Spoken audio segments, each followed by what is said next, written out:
시청자 여러분 안녕하십니까. 무기고 시간으로 다시 돌아왔습니다. 자, 갑자기 전차에 관한 얘기인가 봐요?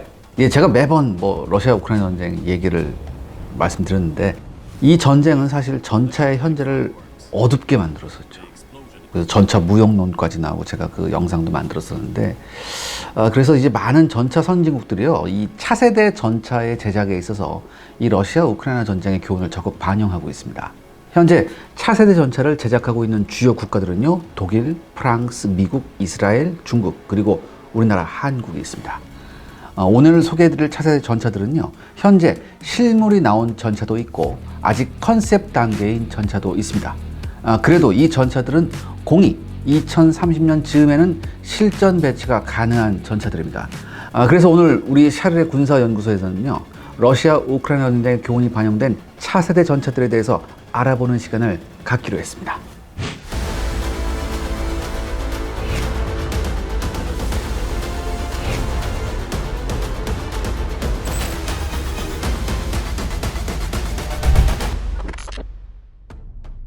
우선 어떤 나라부터 알아볼까요? 네, 전차 하면 어떤 나라가 생각나십니까? 뭐니 뭐니 해도 역시 독일이죠. 그래서 첫 타자는요, 독일의 KF-51 판터 전차입니다. 유로사토리 2022라는 굉장히 유명한 이제 방산 전시회가 있습니다, 유럽에서. 여기서 독일 라인메탈사는요, KF-51 판터 CJ 전차를 공개했습니다. 이 전차는 스텔스성을 강조한 미래적인 디자인에 스펙은 승무원이 3명 플러스 1, 그러니까 3명이 기본이고 여기 1명이 더 탈 수 있고요. 엔진은 1500마력 신형 디젤 엔진입니다. 전투 중량은 59톤에 최고 속도는 시속 80km죠. 야지에서는 한 50km 정도 된대요. 그리고 최대 주행거리는 약 한 500km 정도 됩니다. 무엇보다도 KF-51 판터의 최대 특징은요, NGVA를 채용한 것과 51 구경장 130mm 활강포를 탑재한 거죠. 이 NGVA가 뭐냐? 이게 나토 제네릭 비클 아키텍처라고 해서 나토 범용 차량 아키텍처라는 뜻이에요. 쉽게 말해서 나토가 군사용 차량에 적용되는 전차 체계의 설계와 통합을 위해서 2018년 2월에 확정한 개방형 규격입니다. 표준 규격이죠.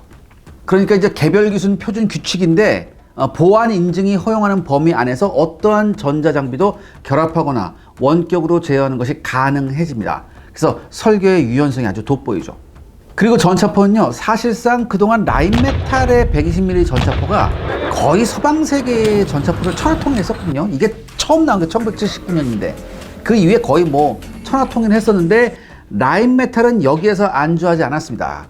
새롭게 130mm 구경의 전차포를 제작해서 KF-51 판터에 최초로 탑재했죠. 그러면 공격력이 엄청 세지는 건가요? 네, 이 라인메탈의 이 130mm 활강포의 포구 운동 에너지 목표가 18에서 20메가줄이래요. 이게 뭐야? 메가줄, 이게 무슨 뜻이야? 우리가 보통 55 구경장 110mm 활강포, 우리 흑표에 쓰는 거, 요게 한 12메가줄 되거든요. 포구 운동 에너지가. 그러니까 뭐예요? 야, 이거 한 1.56배 정도 되는 거예요. 2배 조금 모자라는 거예요. 그러니까 이렇게 되면 관통력뿐만 아니라 사정거리도 대폭 연장된다고 합니다. 또한 프로그램 입력이 가능한 공중 폭발탄도 개발할 예정이에요. 그러니까 이 130mm 활강포탄은 중량이 이게 30kg을 초과하거든요. 그러니까 당연히 어떻게 돼요? 자동 장전 장치를 채용해야겠죠.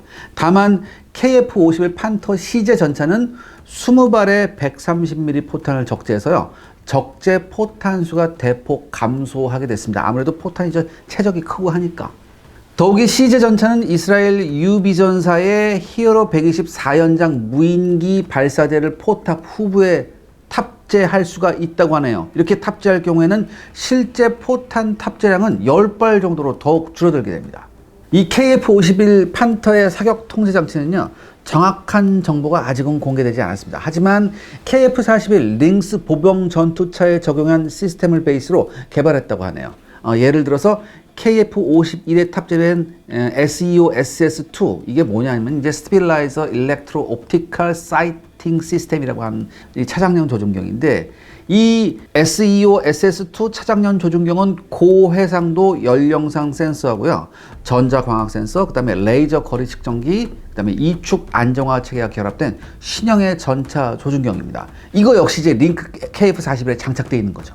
또한 각종 무인기의 운용 및 360도 감시가 가능한 상황 인식용 카메라가요 여러 곳에 이제 설치가 됐어요. 그러니까 아까 제가 3+1이라고 했잖아요, 승무원이. 그 중에 플러스 한 명이 누구냐? 이런 전투 정보 공유 시스템의 이 정보를 처리하는 그런 요원이에요. 그러니까 얘가 추가로 탑승이 할 수 있다. 특히 이번 러시아 우크라이나 전쟁에서 우크라이나군이 탑어택 대전차 미사일은 제블린을 사용해서 많은 전과를 올렸잖아요. 그러니까 장내 기갑 차량은 뭐가 필요하다? 탑어택 공격에 대한 방어 능력이 아마 핵심 요소가 될 겁니다. 그렇기 때문에 KF-51 판터에는 탑어택 공격에 대응해서 TAPS라고, 그러니까 탑어택 프로텍션 시스템, 그러니까 상부 공격 방어 시스템이죠. 이런 TAPS라는 이제 시스템이 탑재가 될 예정인데 정확한 정보는 아직 공개가 되지 않았어요. 여기서 끝나지 않습니다. 사이버 공격하고요. EMP 공격에 대응할 수 있는 장비를 역시 채용할 것으로 알려져 있습니다. 근데 이거 역시 아직 정확한 정보가 공개되지는 않았어요. 그러니까 여기서 눈여겨볼 게 뭐냐면 이 사이버 공격인데 여러분 이제 현대의 이런 네트워크가 가능해진 전차는 데이터를 주고받아야 되잖아요. 요거를 공격하는 공격이 이제는 굉장히 중요하게 되거든요. 근데 이것도 방어할 수 있다. 이렇게 보시면 됩니다. 그 외적으로 또 봐야 되는 점이 있을까요? 네, KF-51 판터 이 시제 전차는요, 일단 아까 말씀드렸듯이 전투 중량이 59톤이에요. 근데 현대의 대부분의 3.5세대 전차의 중량이 60톤을 좀 넘어가거든요. 그러니까 장갑 방어력에 대한 구체적인 정보가 공개되지가 않아서 조금 의아하긴 한데, 들리는 얘기에 의하면 이 KF-51 판터는요, 텅스텐하고 나노세라믹, 그 다음에 케블러 소재가 결합된 새로운 장갑재가 적용이 된다고 합니다. 여기에 능동 방어 장치하고 라인메탈사가 개발한 수동 방어 장치인 로지라는 시스템이 있거든요. 이 로지가 뭐냐면 다영역 연막탄 발사기예요. 그러니까 이게 적탄의 발사를 단기간에 탐지하는 센서가 있어요. 그래서 적탄을 탐지하게 되면 자동적으로 연막이 팍팍 나가는 거예요. 그래서 이제 이걸 방해하는 거죠. 그러니까 이 새로운 장갑재에다가 그다음에 능동 방어, 그다음에 수동 방어 장치 이런 게 결합이 되면 전차의 생존성은 뭐 지금보다는 몇 배로 올라갈 수 있다고 합니다. 그 다음에 KF-51 판터는요, 장내 확장성을 적용한 설계 개념을 도입했습니다. 제조사인 라인메탈사는 장내 능력 향상의 가능성으로 사격 통제 장치에 AI를 통합한 포탑의 무인화, 그 다음에 완전 무인 운영 등도 검토하고 있습니다. 역시 독일이네요. 네. 그러면 다음에는 뭘 볼까요? 이 전차는 제가 독일이라고 얘기했는데, 근데 이 나라 역시 빠질 수가 없는 나라예요. 어딜까요? 미국의 에이브람스 X가 바로 그 주인공입니다. 일단 이 차량은요, 미군에 채택된 차량은 아닙니다. 이게 제조사가 어디냐면 제너럴 다이나믹스 랜드 시스템이라는 이 회사인데 여기에서 나올 최첨단 컨셉 전차예요. 그런데 이게 비록 컨셉 전차지만 미래의 전차를 예측하는데 아주 좋은 기준이 됩니다. 근데 놀랍게도 주포는요, 아까 KF-51 막 130mm 그랬잖아요. 평범한 120mm 활강포예요. 심지어 포신 길이도 기존과 큰 차이 없는 44 구경장입니다. 다만 포 자체는 더 가벼워진 경량포 XM360입니다. 무려 1톤 가까이 가벼워졌어요. 사실 이게 XM360이라는 이 포 자체가, 이 전차포 자체가 원래 에이브람스를 대체할 목적으로 개발됐다가 중단된 이제 미래 전투체계 MCS라고 있거든요. 이것 때문에 미리 개발해 놓은 거예요. 근데 이제 MCS가 채택이 되지 않았죠. 그래서 이 제너럴 다이나믹스 랜드 시스템이 요 전차포를 적용시켜 본 거예요. 미국은요, 향후 전차 개발에 있어서 포신의 길이를 늘리거나 구경을 키우는 방향보다는 포탄의 개량을 통해 미래의 적 전차들에 대항할 수 있다고 판단한 것 같습니다. 특히 데이터 입력이 필요한 지능형 탄약들의 운용을 염두에 두고 제작했어요. 역시 미국은 뭡니까? 스마트화에 미친 나라입니다. 그러면 화력은 별 볼 일 없나요? 화력이 별 볼이 없다. 그렇게 일견 생각할 수도 있죠. 근데 이 부무장을 보면 그런 생각이 없어질 겁니다. 일단 포탑에 설치된 RWS, 즉 원격 총탑에는요 30mm 기관포가 탑재해 있어요. 그것도 아파치 공격 헬기에 탑재되는 M230 계열 체인건의 발전형인 XM914E1입니다. 그러니까 이 소프트 스킨 차량이나 장갑차, 보병한테는요 사신이 되는 그런 30mm 기관포예요. 사실 이 소프트 스킨 차량한테 전차포 쏘면 좀 아깝잖아. 근데 여기서 그치지 않습니다. 이 30mm 기관포를 탑재한 진정한 이유는요, 이런 소프트 스킨 차량이 아니라 바로 드론 방어예요. 최근 미국은요, XM1211이라는 근접 신관 장착 30mm 기관포탄을 M230 계열용으로 생산하고 있습니다.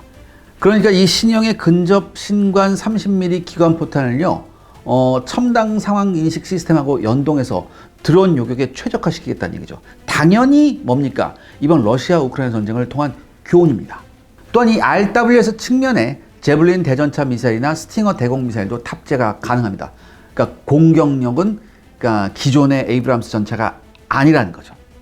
다만 여기서 제가 하나 여러분들께 드릴 말씀이 있습니다.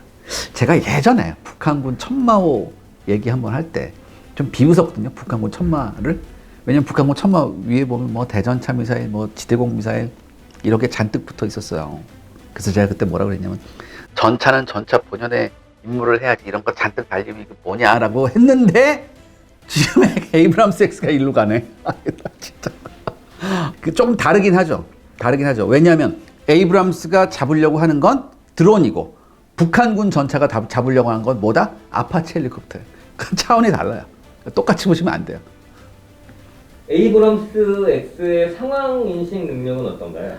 이게 굉장히 놀랍대요. 그러니까 전차장 포수 조준경에 모두 최신형 플레어 터렛을 사용하고 있고요. 차체 주변에도 다양한 카메라나 레이저 경보 등이 설치되어 있습니다. 다시 말해서 360도 모든 방향에 대해 차 안에서 실시간으로 상황을 파악할 수 있다는 얘기죠. 그리고 이스라엘의 아이언 비전, 예전에 제가 우리 레드백 얘기할 때 소개해드렸던 이 아이언 비전과 같은 AR 기기의 사용까지 고려하고 있습니다. 또한 멈트, 우리 유무인 복합 체계, 우리 해병대 상륙 공격 헬기에 쓰려고 하는 거, 이 멈트 유무인 복합 능력도 높게 설정할 예정이라고 하네요. 그러니까 굉장히 수준 높은 드론 운용 능력을 보유할 예정입니다. 이 전차가. 그러니까 여러분 뭡니까? 이 강력한 부무장, 그 다음에 이런 멈투 유무인 복합 체계. 이렇게 되니까 주무장인 전차포 자체에 큰 욕심을 낼 필요가 없다고 판단하는 거예요. 즉, 경량화된 포를 탑재해서 공간과 무게의 여유를 얻은 다음에 이를 드론이나 기타 미래에 필요한 것들로 채우겠다는 생각이죠. 기타 뭐 더 봐야 될 특징 같은 게 있을까요? 네, 일단은 포탑이 완전 무인합니다. 포탑 터렛이 완전 무인하고 승무원 3명은 모두 차체에 타고 있어요. 차세대 전차의 트렌드예요. 이게 포탑에는 사람 안 들어가는 게. 그 다음에 포탑의 크기도 과거의 에이브럼스에 비하면 크게 줄어들었습니다. 다만 필요에 따라 승무원이 탑승할 수 있게 했거든요. 특히 전기 계통의 고장 등으로 차체에서 포탑을 조작 못하게 할 경우에도 최소한의 교정은 가능하게 한다. 그런 의미입니다. 그리고 또 다른 특징은요. 이게 하이브리드 추진 체계예요. 이게 엔진은 커민스사의 신형 디젤 엔진인 에이스 엔진이래요. 이게 어드밴스드 컴뱃 엔진이라고. 이것하고 전기 모터를 결합한 하이브리드 체계입니다. 이 업체가 내세우는 이 하이브리드 체계의 장점은 뭐냐? 유사시 짧은 거리는 전기 모터만으로 정숙 주행이 가능하대요. 두 번째, 유사시 엔진을 끄고도 상당 시간 전기를 쓸 수 있어 조용히 경계 등의 작전 임무 수행을 할 수 있고, 세 번째는 뭐냐? 연비가 기존 에이브람스 대비 50% 향상됐다. 기존 에이브람스는요, 기름을 퍼먹는 수준입니다. 얘가 가스터빈이라고 하죠. 근데 여러분 아시죠? 하이브리드 체계는 엔진하고 모터 두 개가 이제 연결되어야 되기 때문에 이게 부피가 좀 컸거든. 그런데 얘는 컴팩트하대. 그래서 내부 공간은 기존 가스터빈 엔진에 비해서 전혀 손해가 없대요. 근데 방어력은 구체적인 데이터가 아직 없어요. 대신 능동 방어는 기본으로 탑재되어 있다고 하네요. 아무튼 에이브람스 X는요, 기존 에이브람스 전차 시리즈의 연장선상이라기보다는 아예 새로운 전차처럼 느껴집니다. 이게 일단 업체 주도로 생산된 컨셉 차량이거든요. 그래서 군의 요구는 또 어떤 게 또 추가되거나 이럴지 모릅니다. 하지만 미군이 원하는 미래 전차의 모습을 상당 부분 담아낸 것이라는 그런 평가가 있습니다. 시청자 여러분들의 구독과 좋아요는 영상 제작에 정말 큰 도움이 됩니다. 여러분들 부탁드리겠습니다. 구독과 좋아요. 아시아 쪽은 없나요? 당연히 있습니다. 그것도 어디냐? 중국입니다. 아직 공식적으로 확인된 명칭은 있지 않아요. 근데 중국 CCTV가 최근에 인민해방군의 최신 탱크를 조명하면서 새로운 차세대 전차의 배치가 임박했다는 관측이 나온다고 이 홍콩 사우스차이나 모닝포스트가 지난달 12일에 전했습니다. 이 CCTV는요, 지난 10월 9일에 인민해방군의 현대화에 대한 기획물을 이제 방송을 하면서 최신 주력 전차 모습을 아주 살짝 공개했어요. 여러분, 이게 제가 영상을 찾아보려고 했는데 영상 찾기가 좀 힘든데, 이 사진 보시면 이렇게 무슨 커튼 같은 걸로 베일에 이렇게 쌓여있죠. 이걸 약간 이렇게 들쳐 올리면서 이렇게 쫙쫙 보이려고 하는 건데, 근데 자막에 뭐라고 나왔냐? 미래 지상 최강 전차라는 그런 자막이 나왔어요. 이게 2016년부터 개발에 착수한 중국의 차세대 전차입니다. 그래서 현재는 이 중국의 차세대 전차에 대해서 단편적인 정보들을 굉장히 난무하고 있어요. 그런데 몇몇 팬 아트가 중국의 차세대 주력 전차라고 해서 돌고 있습니다. 이거 한번 보시죠. 근데 이 팬 아트를 좀 전적으로 신뢰하기는 조금 힘들 것 같고요. 그런데 이건 있습니다. 이 CCTV를 통해서 부분 공개한 것은 중국의 최신 주력 전차의 개발이 거의 끝났다는 걸 의미해요. 그 다음에 이제 여러 가지 정보를 종합해 보면은 먼저 주포는요, 130mm하고 140mm, 요게 좀 얘기가 왔다 갔다 하고, 심지어 전열 화학포까지 탑재될 수 있다, 이런 얘기가 있습니다. 근데 이제 메이커 측 주장에 의하면요, 중국이 요즘에 이제 신형 전차포탄을 내놨대요. 근데 이 120mm 신형 전차포탄, APF SDS탄이죠. 요거는 2km에서 650mm의 균질 아변 강판을 관통할 수 있다고 주장합니다. 이 정도면 서방제 최고급 날탄하고 거의 비슷한 성능이에요. 그런데 구경이 130mm 혹은 140mm로 늘어날 경우에는 관통력은 이보다 훨씬 강할 것 같습니다. 그 다음에 125mm 전열 화학포를 쓸 경우는요, 5km밖에 그 어떤 서방제 전차도 일격의 격파가 가능하다고 합니다. 엄청난 성능이네요. 예, 더욱 눈여겨볼 것은 뭐냐? 장갑 재질입니다. 조금 더 확인이 필요하긴 하지만 중국은 강한 기계적 물리성과 높은 전기 전도성을 지닌 새로운 탄소 나노 튜브 소재를 사용한다고 합니다. 이게 그래핀이라고 불리는데, 이 그래핀이라고 불리는 이 신소재는요, 2차원 벌집 격자 나노 구조를 가지고 있어요. 근데 이게 모든 가시광선 파장의 빛을 강하게 흡수하고요, 같은 두께의 가장 강한 강철보다 약 100배 더 강하다고 합니다. 따라서 스텔스성도 뛰어나고요, 서방의 그 어떤 전차포나 대전차 미사일에도 생존성을 보장한다고 주장하고 있습니다. 그리고요, 중국의 차세대 전차 역시 무인 포탑이고요, 놀랍게도 승무원은 딸랑 2명 들어갑니다. 한 명은 전투 관련 업무를 수행하고 다른 한 명은 주로 운전에 집중할 예정인데요. 2019년에 중국의 하나죠, 노린코라는 회사가 있어요. 이 노린코에서 2인승 전차 시뮬레이션 조종석 홍보 영상을 공개했었는데, 중국 군사 애호가들은 이 조종석이 4세대 주력 전차 내부 시뮬레이션 장치라고 추측을 하고 있습니다. 왜냐하면 이 화면에 보시면요, 이 영상에 주포의 모습이 잠깐 보이는데 확실히 기관포가 아닌 대구경 전차포예요. 또한 시뮬레이션 시설 왼쪽이 운전석으로 보이는데요, 각종 제어 버튼이 설치된 핸들이 있고요, 오른쪽에는 조종 장치가 조이스틱인데, 이거 보면은 이건 사격 통제 장치다, 이렇게 볼 수 있죠. 그래서 여기서 주포, 그 다음에 원격 무기 스테이션, 그 다음에 방어 장치를 포함한 차량 전체의 화력을 제어하는 것으로 추측하고 있습니다. 근데 과연 이게 2명으로 될까? 아무리 자동화가 돼 있다고. 여러분, 아무리 이 시스템이 자동화가 돼 있다고 하더라도 사람 수를 갑자기 확 줄여버리면 이게 무슨 부작용이 있냐? 승무원이 굉장히 업무 스트레스에 시달릴 수 있거든요. 예전에 왜 주말 특급, 미국의 그 구축함도 자동화한다고 승무원 숫자를 절반으로 줄였다가 다시 승무원 숫자를 늘리는 추세예요. 왜냐하면 자동화랍시고 승무원 숫자를 줄였더니 너무나 이 업무 스트레스가 많았기 때문에. 아무튼 또한 그 중국의 차세대 전차는요, 상황 인식 능력이 아주 획기적이라고 합니다. 주야간 동일한 수준의 관측 및 상황 인식 능력을 갖는 광전자 장비가 탑재되어 있다는 얘기만 들립니다.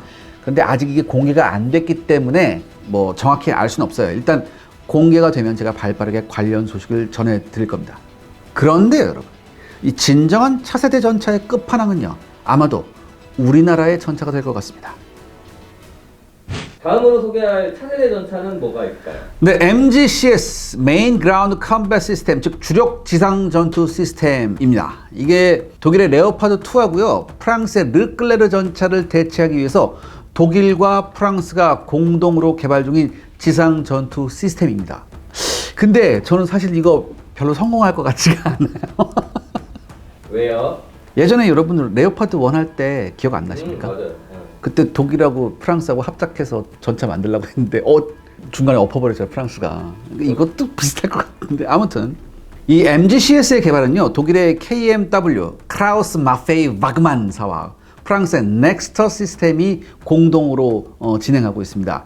2024년까지 기술 실증 단계고요. 2028년까지 시제 개발 단계. 그 다음에 이후에 운용 실험을 실시해서 2035년부터 실전 배치가 목표예요. 그런데요, 최근 유로사토리 2022에 공개된 이 EMBT라는 전차가 있었거든요. 이게 사실상 MGCS의 기술 실증 전차라고 보고 있습니다. EMBT는 참고로 Enhanced Main Battle Tank라는 얘기인데, 이 레오파드 2 차체를 그대로 사용했지만 포탑의 형태는요, MGCS에 도입되는 기술을 적용했어요. 그러니까 이번에 공개된 EMBT는요, 프랑스 르클레르 전차 포탑을 베이스로 개발했습니다. 주포 역시 르클레르의 52 구경장 120mm 활강포를 탑재하고 있는데요. 하지만 나중에 140mm 아스칼론 활강포의 탑재도 가능하다고 합니다. 근데 이 140mm 아스칼론 포탄이 기존 120mm 포탄에 비해서 체적이 월등히 크다는 게 문제점이에요. 사진 한번 보시죠. 중간에 이제 하얀 거 두 개가 140mm 포탄인데 아우 헤비급이에요. 그쵸? 근데 이 문제 때문에 이 140mm 아스칼론을 개발 중인 넥스터사는요, 탄두를 장약 안에 내장하는 CTA 탄, 즉 Cased Telescoped Ammunition 탄을 채용합니다. 그래서 이 문제를 어느 정도 해결하는데 성공했다고 하나요. 또한 정밀 유도 활강탄도 개발 중에 있어요. 그리고 역시 얘도 이제 RCWS가 있어요. 근데 이 EMBT에 있는 RCWS는요, 항공기와 무인 공격이 주 목적인 30mm ARX-30 기관포입니다. 그러니까 이거 뭐예요? 지난번에 제가 소개해드렸던 에이브람스 X하고 똑같은 컨셉이죠. 얘도 뭐냐? 이번 러시아 우크라이나 전쟁의 교훈을 얘가 반영한 거예요. 얘는 방어력은 어떤가요? 그러니까 EMBT는요, 중량 증가를 가져오는 장갑 방어력의 직접 강화보다는 능동 및 수동 방어 장치를 충실히 장비하는 쪽으로 컨셉을 틀었습니다. 그러니까 적의 공격을 탐지하는 다양한 감시 센서를 탑재해서 생존성을 향상시킨 거죠.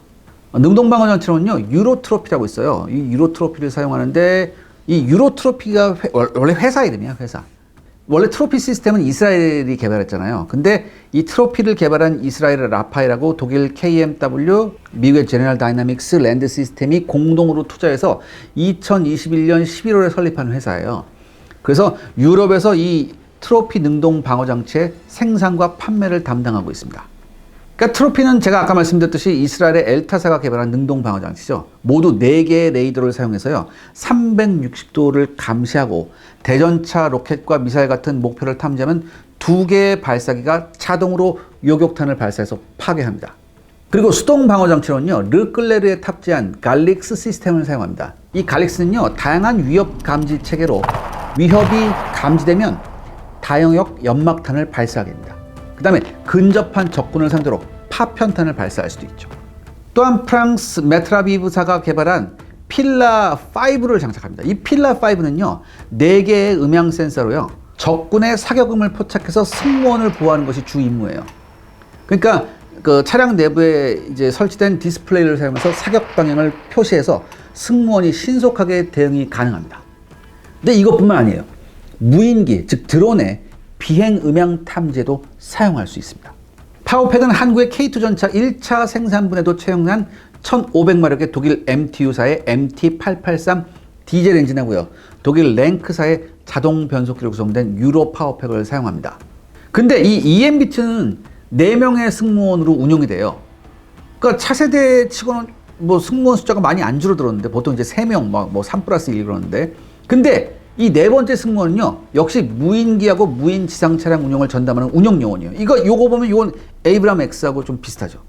이 요원은 전차를 모체로 전차와 공동 작전을 수행하는 무인 장갑 차량도 컨트롤할 수 있습니다. 아무튼요, 이 EMBT는 가장 현실적인 차세대 전차라는 평가를 받고 있습니다. 자, 다음으로 소개할 전차는 뭘까요? 바로 또 하나의 전통의 전차 강국, 이스라엘의 메르카바 마크 5입니다. 그 어느 나라보다 실전을 많이 치르고 실전적인 무기를 선호하는 이스라엘은요, 기존 메르카바4의 상황 인식 능력을 대폭 향상시키는 방향으로 차세대 전차의 컨셉을 잡았습니다. 즉 이스라엘은요, 타국의 차세대 전차와 같은 신개념, 신소재, 강화된 공격력과는 좀 다른 방향이에요. 즉 실전에서 검증된 기술과 개념을 극대화시키는 쪽이죠. 이에 따른 이스라엘군의 차세대 전차 이름은요, 메르카바 마크 5 바라기입니다.